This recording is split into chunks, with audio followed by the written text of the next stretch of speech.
চারটে পরোটা একটা সেদ্ধ ডিম যাবেন 50 টাকা, ভেতরে গিয়ে খাবেন। চারটে পরোটা একটা পাঁচশো করছে, হ্যাঁ দুজন খাবো। চারটে পরোটা দুজন খাবেন কিন্তু 5 কত টাকা বলুন? কত? দুটো এনে 80 টাকা, দুটো আর একটা দুটো ডিম 80 টাকা। দাদা আবার এসো, তিনটে করে পরোটা দুটো কয় জায়গা? দু জায়গা হবে, এক জায়গায় দিয়ে দেবো আর 500 টাকা। চারটে এক জায়গায় করে দিই, একটু তরকারি বেশি দিয়ে।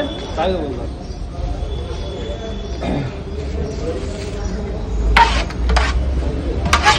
এই যে স্যার আর দরকার হবে না, চারটে পরে যা দিয়েছি একদম বিরিয়ানির প্যাকেট হয়ে গেছে।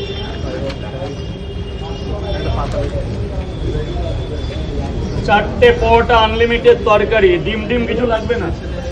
ধরুন স্যার ধরুন, 40 টাকা। একটা ডিম দিয়ে দিই। না দেবো, এই যে 50 টাকা স্যার। বাতিল দিয়ে দিই।